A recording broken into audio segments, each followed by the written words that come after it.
Welcome to the podcast, Authors of the Pacific Northwest, where I connect authors with their readers. We also talk all about the author's inspiration, their journey to publication, and the authors will educate me and you, the listener, all about the business of writing. I'm your host, Vikki J. Carter, also known as the Author's Librarian. So hi there, podcast listeners. Thank you so much for coming back to the Authors of the Pacific Northwest. And today I have the pleasure of having someone that I feel like is a good friend of mine because we met a year ago and it's taken me a while to get her on the podcast. And she goes by Elle. So Elle, say hello to everyone. Hi. Thanks for having me. You are so welcome. So let's just first tell everybody how we met. And I'm going to let you introduce that part of it because you know I'm going to mess up the name.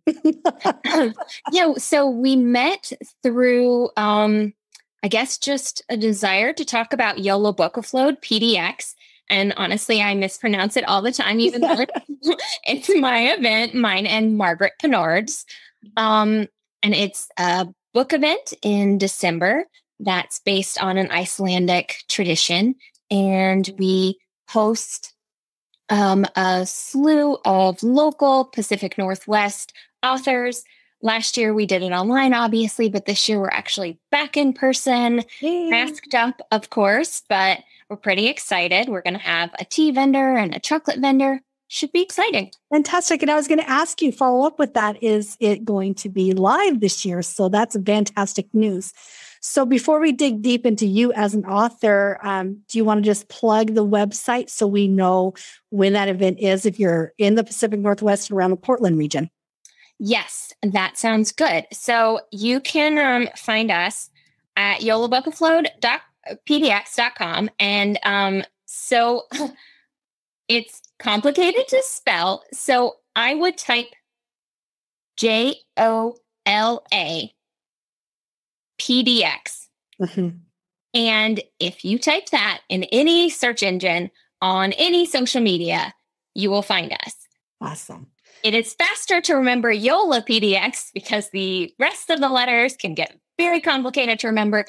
I misspell it all the time, and we've been doing this for 4 years. I love it. And I'll make sure you guys that in show notes that there is a link to that website as well so that you don't even have to mess it up like I've done a million times. So, and the truth be told, I found Elle and Margaret. I stalked you guys, which is my favorite story. I'm a stalker.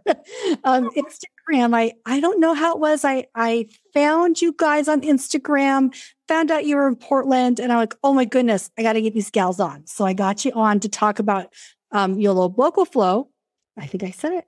And then we just haven't had the chance to have you guys individually both come on and talk about your writing careers. We did have Margaret on, so we'll make sure you guys go back on my my podcast. You'll find Margaret Pinard on there, and her and I've done quite a bit of stuff together. Well, not a lot. We've done some things here and there. But Elle, tell us about you first. And we already know you're kind of in the Portland region, but are you originally from Portland? No, I'm an Army brat, so I'm originally kind of from all over. Germany, Georgia, Louisiana is where I spent a good portion of my younger childhood. And then Raleigh, North Carolina is where I spent from 12 until I moved here when I was an adult with my husband. Nice. So Northwest is different than North Carolina for sure. Yeah, it's a beautiful and welcome change. We moved here because we were getting very tired of the weather, and he'd lived there his whole life. So we were just ready for a change. Good. Well, we are so glad to have you here. So you're also an author. Now, are you a full-time author? I mean, you could say that. I'm technically on disability. So that's my main profession is just being disabled. But that is what I do anytime I have the mental and physical capabilities is I write. So. That's awesome. Awesome. So we're going to dig deep into your titles and what you have done, how you've done that, and the journey to that. So what would you categorize yourself as far as genre for writing? So I actually narrowed this down the other day. I am a psychological fiction author. I say it that way because technically you can put a lot of genres in that. And I love writing multiple genres. And I know that for an indie author, that's not always the best for your career, sometimes it's complicated to find you, but my first book is completely different from my most recent one, and my next one is super different. I've written a magical realism LGBT romance. Oh, nice. And some people just call it a ghost romance, which I think is really sweet. Then a psychological suspense. And then this one that is coming out November 4th is just straight psychological suspense. You could also just call it psychological fiction. It's kind of like Big Little Lies. And right now I'm working on a horror satire. So Ooh, very cool. yeah, I'm all over the place. No, I love it. I think it's important. I mean, I think that's also the thing about being an indie author is nice is that you don't have to get pigeonholed into just writing one genre and you get sick of it. So I think that's fantastic. So you've already stated you're an indie author. So I love that. I am just in love with the indie author world. I'm having a blast on my end of it. So it's been super great. Love, love, love the indie author community. So tell us though, kind of what got you started. Had you always been writing ever since you were a kid? Did you grow up and say you wanted to be a writer? Kind of take us through that journey of the whole genesis of Elle's writing career. Actually, no, writing was not on my radar for a really long time. I went through the, zillions of careers, just like every other kid. I landed on special effects makeup, actually, and I was a special effects makeup artist for 6 years. And that was most of my adult career in North Carolina. Right before we moved, I did some amazing jobs. I was offered some really great things, but it was very clear that physically I could not keep up with that. That was very demanding, 24/7 sometimes. It was a beautiful, very rewarding, very hard on the body situation. So when we moved, I had already written 2 novels that I basically wrote during a surgery because my recovery from my shoulder surgeries left one of my arms just not working. So whenever that happened, I just wrote novels. I guess I always pictured them turning into movies, though. So to me, it was, I don't know how to write a screenplay. I'll just write this as a story because, typically you know how to write stories. That's just something you learn in school. Yep. So when I moved here, I was like, well, let's try this. I've written these things. They're good. They're not great. I need to practice, but they're good. And this place has some really wonderful, it has a great indie author community. So when I moved here, I met some really beautiful indie authors. I joined a couple small communities, and I just took those 2 novels and put them on the shelf, and started working on a whole new thing, and put a lot of my heart and a lot of my emotions into it, and workshopped it with a couple people. And I realized that this is a great alternative because I can write movie scripts without putting them into movies. I write as if they're going to be films. That's how I always write. And if it doesn't translate in my head to being a movie, then I'm missing something.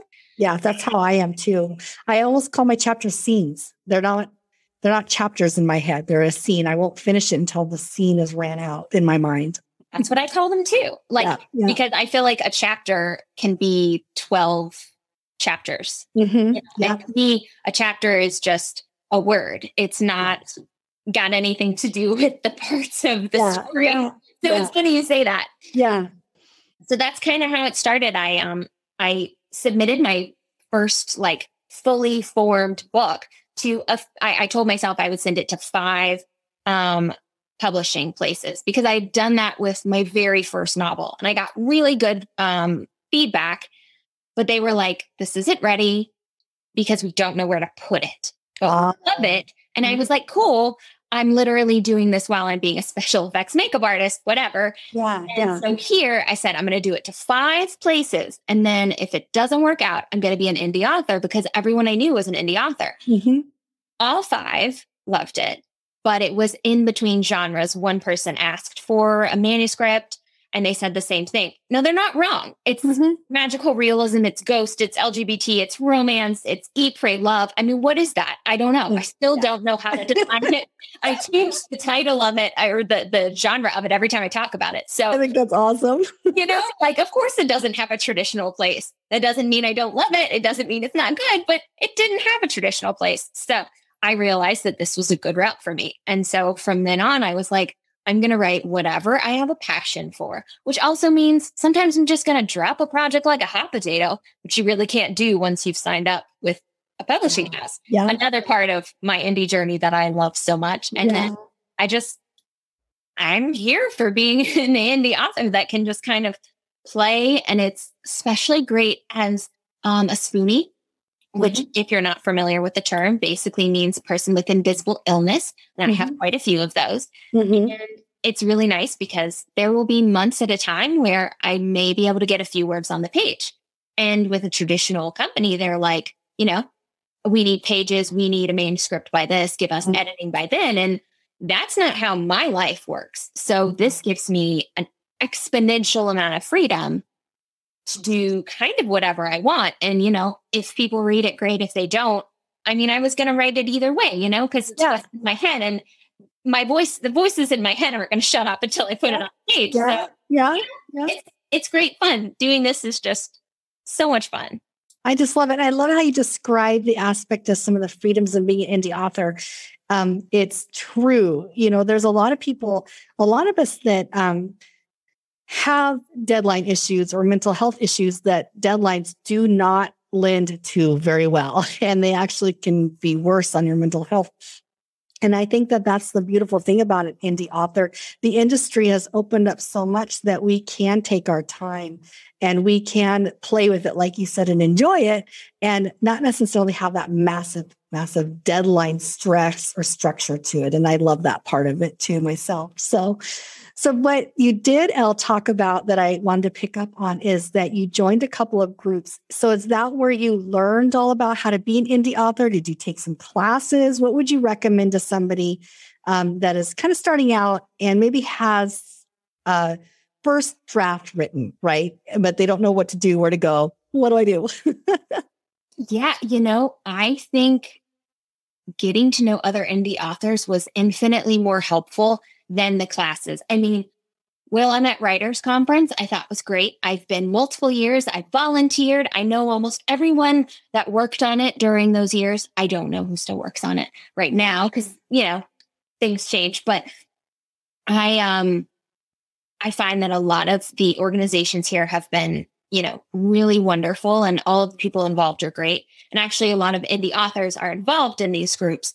But knowing them one-on-one and being able to, at this point in time, have Zoom calls and, socially distant, depending on vaccination stuff. But the idea of going to actually have conversations with them, like sit down and get to know them and pick their brain with very specific questions, getting yourself a critique group. And when I say that, I know that some people are like, oh, someone's going to judge me. And I don't necessarily even mean have this person tell you what's right and wrong with your manuscript. Yeah. Because critique group, in my mind, is someone they're groups of people that are meant to make you better. The people in my critique group, I have multiple critique groups, and one of them, they actually can't read all of my work.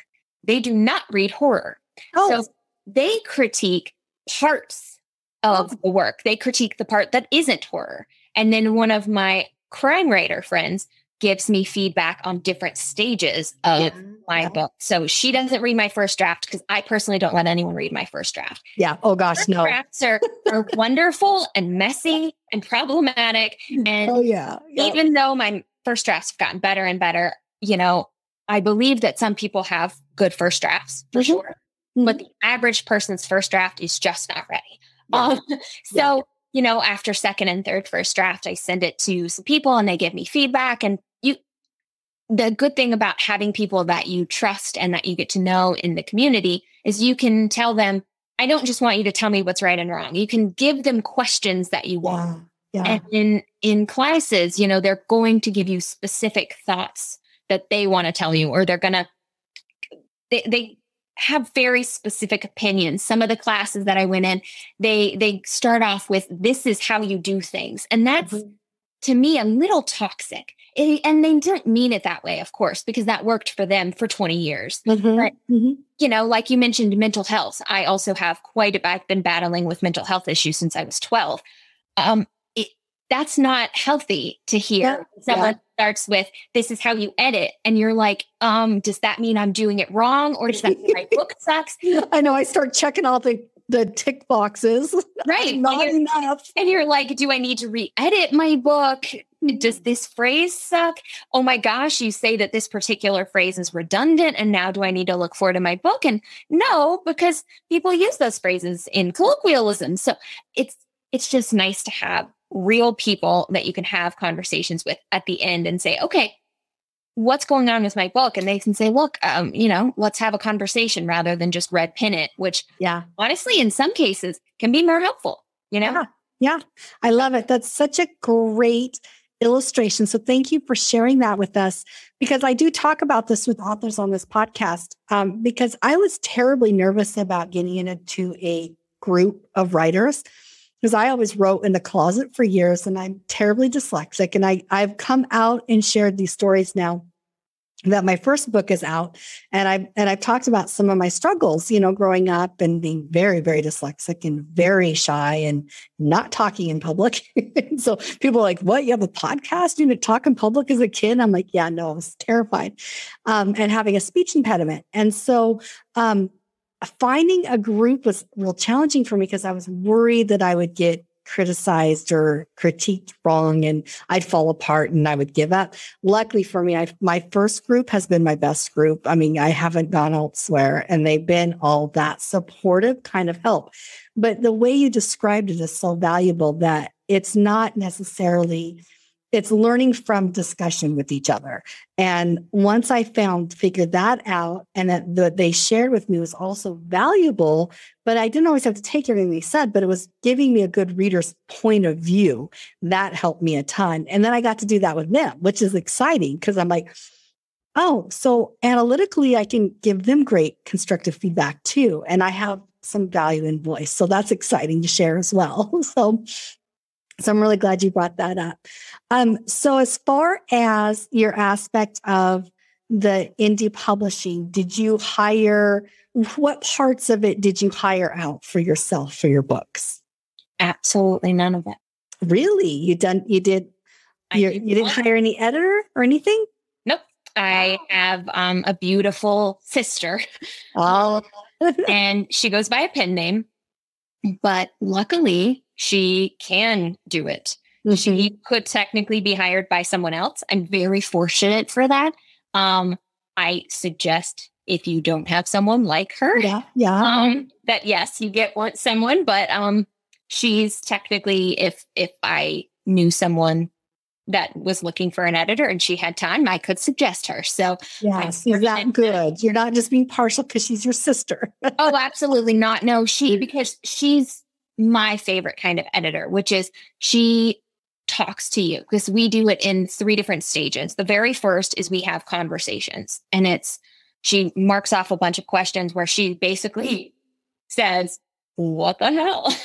What is this? This is great. I love this. This should be more, but genuinely, I don't know what's happening here. Tell me this, explain this. You lost this thread. And she rips it to shred. But that's what she should do, right? Because, exactly. Mm-hmm. And then the next stage is she helps polish it, where she says okay, we lost this thread, or this character doesn't really sound as much like it, you lost this character aspect. Or for instance, I don't really have a lot of smokers in my book, but suddenly they don't smoke halfway through the book. What's going on there? They gave up. That.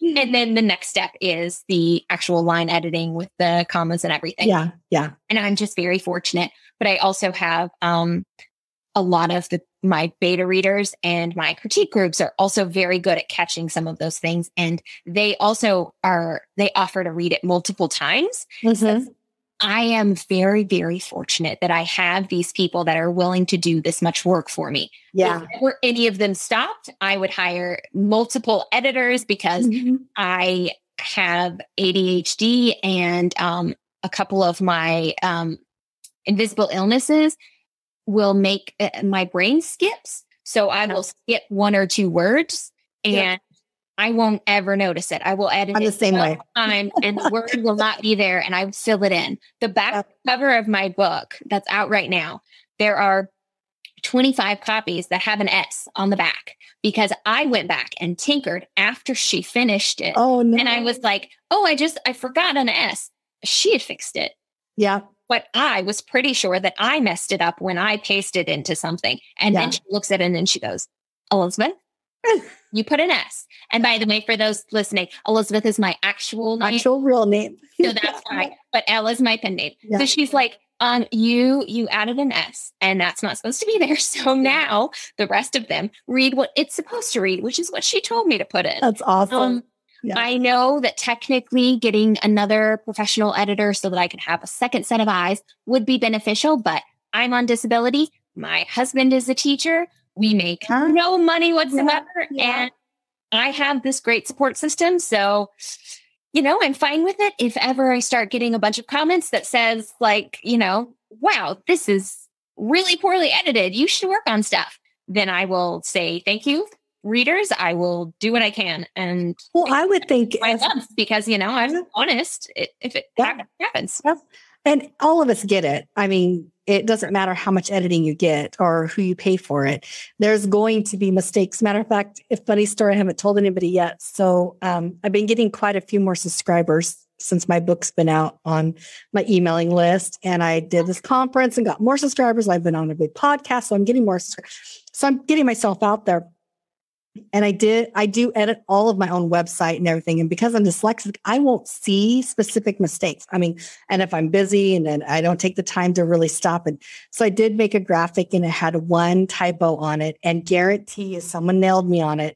And it was an email from an author and it was kind of not a nice way of saying it, So I just was like, for over like 2 days, I just debated about, should I respond back? Should I not respond? This is going to happen. There's going to, the more you're out there, the more there's mistakes. We make mistakes. And I did craft a really nice response, thanked them and also said, hey, I'm only human and I'll be the first to admit my mistakes. So thanks. But the fact of the matter is that it happens to all of us. So, and I would think by now, you've had enough readers that there was a blaring mistakes. Your system's working for you. So I think you're fortunate to have that system. That's fabulous. What about your artwork? Did you do all the artwork yourself on your covers? I do. Before I guess during, but mostly before I really got into special effects makeup, I did graphic design. So I actually went to school for it, for graphic design and for web design. It wasn't really necessarily a passion. It just kind of was a thing that was available. Yeah. And I thought, why not? I'll test it out. It seems like something that might be helpful. And so it's paid for itself, right? It really has. I love doing covers. I actually do covers for pretty much any story that comes into my head way before, like cart, horse, what's up? Yeah. I think I have covers for almost every idea that I have. And I have about 50 ideas right now that are just kind of sitting. I'm probably going to write maybe 2 of them. Yeah. I constantly get new ideas that are more exciting. I'm the same way. But I just love making covers because I just get really excited. I'm like, oh, this kind of idea, like, oh, this photo would work. Oh, let's do this. And so that's where I'm super visual. And so I tend to plan visually.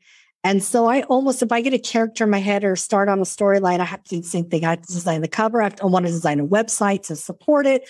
I want to design all the characters, backstories and find images that make me think of who they are. So I'm very, very visual. So I'm the same way. But I won't claim to be a graphic designer by any means. I know what I like and I know the things I like, but I've been fortunate. One of my daughters went into graphic design. So she's my graphic designer. So I'll come with her with a bunch of ideas and then she'll clean it up to make it look professional. I love that. My friend uses me sometimes for that. She's only needed a couple business cards, but my friend has used me for that. And I fully support it. You use the resources you have because, that's what we're here for. If we know you, let's all tap into it. Yeah, it's so nice. And that's another part of the great aspect of being an indie author. The more you connect with people, So if you're out there wondering how to get started, start connecting, because the more you connect with people, the more resources you're going to get to help you do this. No, I don't think any of us could do it on our own. There's not one person that I could ever think that I've talked to in all these interviews that they said, I did everything on my own. I've met one or two, and I obviously am not going to name names, but I will say that you can tell. And it is not, I'm not trying to be mean. No, I understand why they did it, but you can tell, because the thing is you need more eyes. You need help.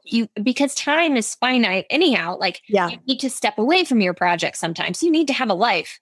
And part of having a life is not staring at your computer screen, staring at your words. Yeah. And it is a project. It's so funny to me. It's not just writing words on a paper and then they're going to get published. It's so much more than that. It's really bringing to life a product and then selling the product and selling that somehow to the right people. It's just, there's a lot more involved. Some of it I like, not all of it, but some of it I like. I totally agree with you there.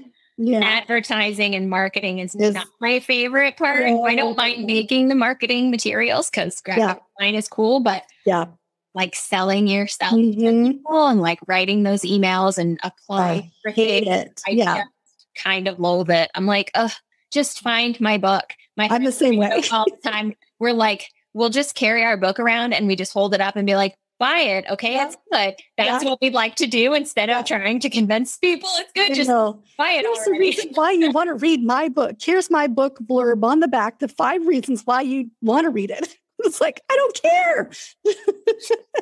I get that. Yeah. It's an art form for sure. I tell you, I've learned a lot. So I don't know about you, if you've learned a lot, but in the last year or so, I've been like, I have a mini marketing degree, I feel like.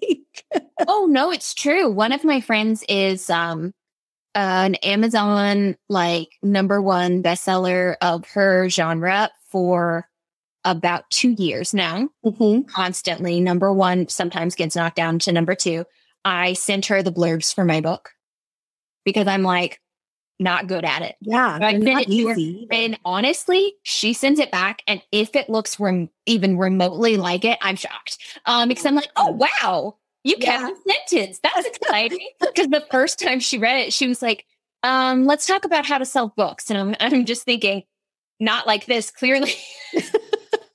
That's fine. It doesn't hurt my feelings. Again, you utilize what you have. And my friend is currently taking an Amazon ads course. And she's been every Friday we get together and she gives me all the information she learns. She's like showing me her notes because she says, well, I paid for it. You don't have to because I learned all the information. Well, like that's networking, you share information, share.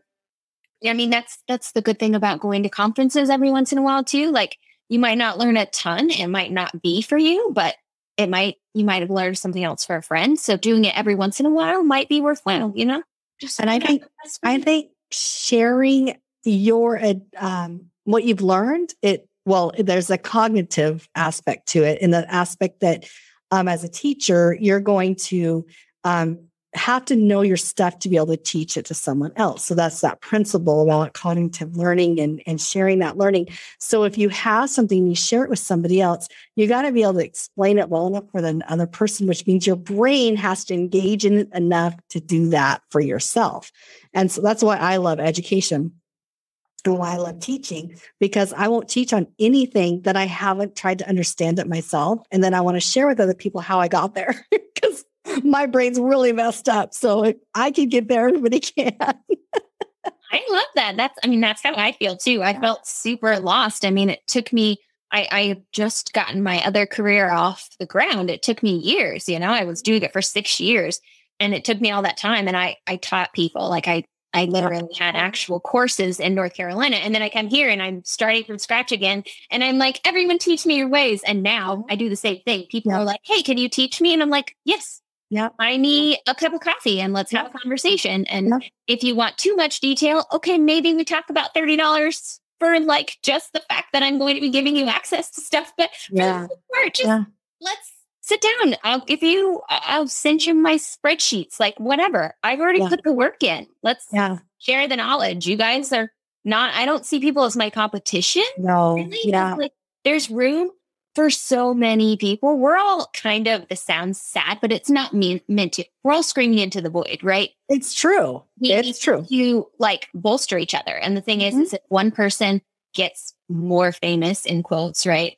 Then if you've been good to that person, you'd like to think that that person can start advertising for you. Just like I have posted about other people that were like smaller than me. And now I'm still small fish. Let's not like even sort of joke and pretend it's otherwise. But, we just trade off knowledge, promo, what you do, right? Yeah, it's all good karma. I believe in it. I believe in giving back and sharing and letting other, being there for others. So that's great. I just love your energy. We could talk about this all day. And maybe we should just start our own marketing podcast for indie authors on how to do here it. For this. Because, I have all the time in the world, and I'm sure you do, but it would be fun. We'll come up with something. So let's dive in about your titles. So share with my listeners your titles of your books, and then tell us which one you're going to read from, because I don't know if you remember that I have authors read on the podcast. So I'd love you to read one of them. And while you're doing that, I'm going to go mute because the dogs are in the studio with me, and I do not want them barking while you're reading. That's fair. So I have 3 books. My first one, the ghost magical realism LGBT fiction situation, is called I Never Stopped. The psychological suspense serial killer small town vibes is called Sweethearts. And then the one coming out November 4th, which is psychological fiction, Big Little Lies situation, is called Our Tragedy. And that's the one I'll be reading from today. So it's from multiple point of views. And I'll read you the small tagline, which is a wife accused of murder, a teenager searching for answers, a neighbor who knows everyone's secrets. Now, I'm going to start with saying I am a terrible reader. I basically have a form of dyslexia. I do not know what the word is, but I skip over words even when I read. So I apologize if I stutter a little, but just bear with me. Okay. Week 1, Sunday. Corey. Corey skids to her husband's body. The skin on her knees scrapes and tears on the sidewalk, a hot press to the childish burns. Her voice comes out broken, hoarse. Leo, wake up. Limp, he doesn't respond. Far off, Corey hears a siren. She imagines it's for them, and someone is rushing their way with a gurney and defibrillator, oxygen, needles, bandages, and bags of O-negative. Thick warmth oozes beneath her fingers as she tries to staunch the bleeding. Leo's stomach and chest are covered in the cheap Merlot they toasted with on their wedding day because he hates champagne. Her screams fall flat in the oceanic silence of the childless cul-de-sac Sunday afternoon. Leo's chest hasn't risen. It's as still as the vanity rocks beside their mailbox. Corey knows the moment her lips touch his that he's gone. She just kissed these lips. They moved with hers, warm from a late morning coffee and chapped from the too cold spring. Taking a deep inhale, she offers her life to him. 2 breaths, 3. Corey realizes she can't remember how to properly perform rescue breathing. 4 breaths, 6. She presses on his rib cage and her hands slip. It happens again with the second compression. Nothing's happening. Wake up, Leo. Get up. Don't do this to me. She presses a kiss against his bloody chest as she does every morning, only this time without the expectation that it will rouse him. She surrenders to the already lost battle and briefly wonders if she'll be able to hear the sirens over her heart pounding, now beating for 2. Clarence. Asian female plus ginger male. Detectives, late. Female seems to be in charge. Male, pudgy officer is attracted to female. She pays him no mind. This makes 5 officers in the ME so far. ME says at least 4 stab wounds, but won't confirm. Clarence closes his leather notebook with the pen still inside and wraps his warm cord around it. He can keep track from inside his house, or he can keep track from outside his house. Given that the police will knock on his door soon enough, he may as well glean more information directly from the horse's mouth. He grabs the long-handled umbrella he pretends is for rain and not because he's too stubborn to get a cane, then steps into the bright sun and calamity of the crime scene his neighbor's yard has become. One of the male officers scribbles on an office supply store notepad as people talk to him. He glances up, nods, writes, rinse and repeat. Just like Clarence. Most of his neighbors beat him to the punch, already closing in on Corey and Leo's home. They politely nod to him, not wanting to make the moment social in any way, while a plain-faced female officer is none too politely pushing back onlookers coming from nearby streets to gawk at the cul-de-sac's tragedy. Clarence steps to the far edge of the tape and listens to the smitten, doughy officer go over what he knows. The wife was on the phone with her sister, Persephone and Moira, respectively. Persephone goes by Corey. The husband was out getting the mail. The husband's name was Leo. Corey said he'd been gone for too long, and she was concerned. When Leo went outside, she found him like that. The officer hitches a stub of a thumb towards the body with a blonde in a lab coat hovering over it. The victim has been stabbed, but Linda is still trying to figure out how many times. Clarence jots down that Linda must be the medical examiner.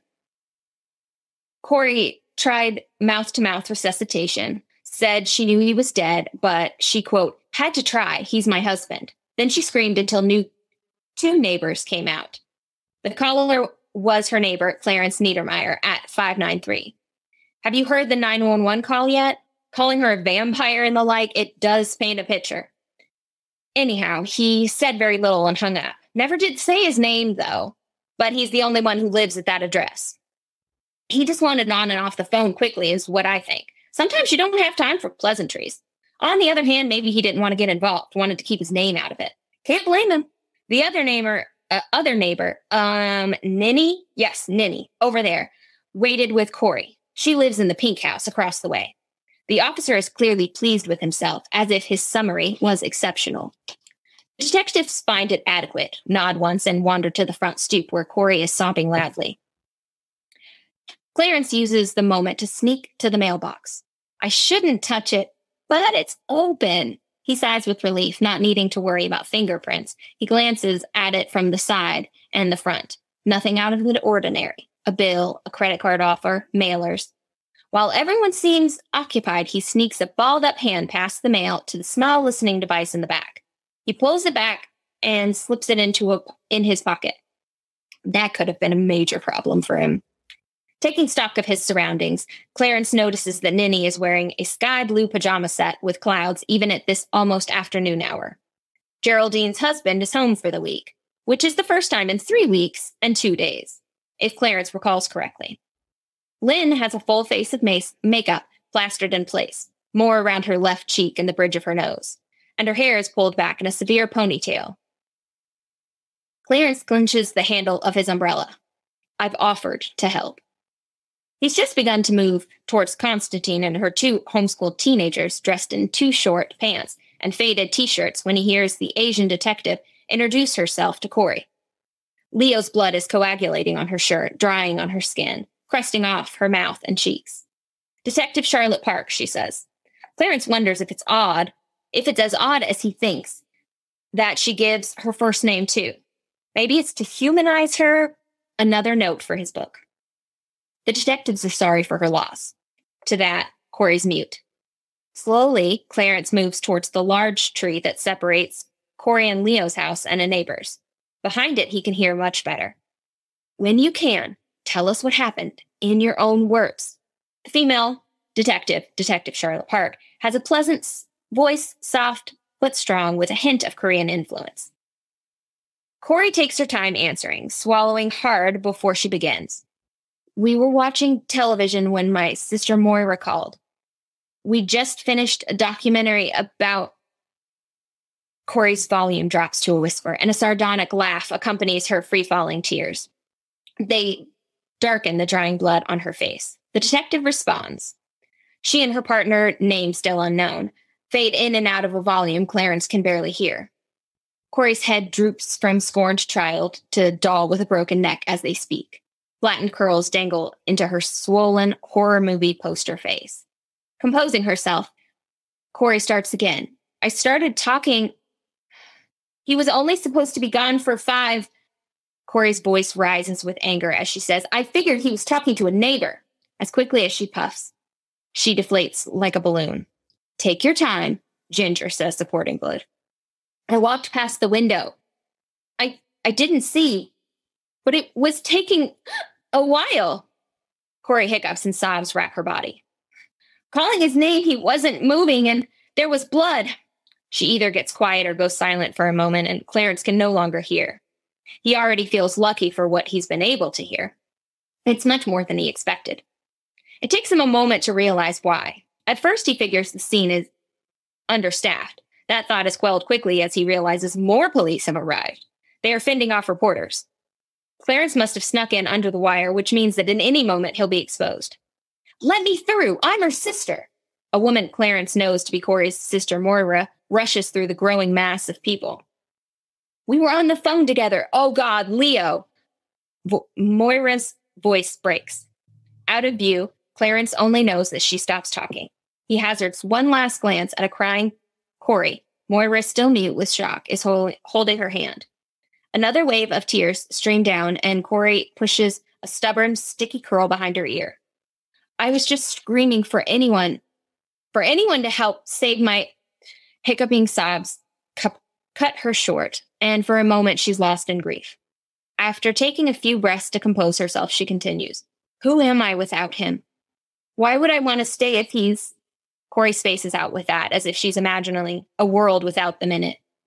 It took so fucking long before anyone came, or not.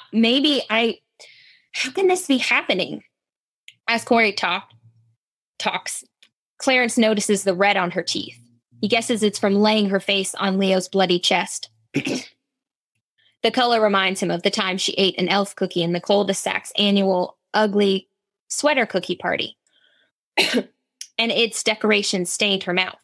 Everyone had a good laugh about Tom going behind Sarah to add more food coloring. This taints that memory. Clarence imagines what the photos the press are furiously snapping will look like. A woman with blood on her shirt, hands, face, lips, and even on her teeth. If anything encourages the press to call her a vampire, capturing this moment will do it. He knows that this is partially his fault. Especially since Clarence went and put the words right in their mouth. His 911 call, the police scanner, they all spur people that listen to and follow accident reports like hounds. JNW News, the most famous news station in the city, has sent their best and brightest to report. Philip Greaves. He's telling what is sure to be a captive audience the little that he knows, while 3 other vaguely familiar newscasters do the same, and a wiry woman with wet, stringy hair screams something intelligible at Corey. That's Clarence's cue. He slips away, weaving through the reporters, onlookers, neighbors, and near neighbors. By the time he's made it across the street to the house, Corey is being driven away by the police, Moira's little blue car following close behind. More than half of the neighbors and press disperse as soon as her head of curly hair in the back of the police car is out of sight. Now that the vampire widow is gone, what's the point in sticking around?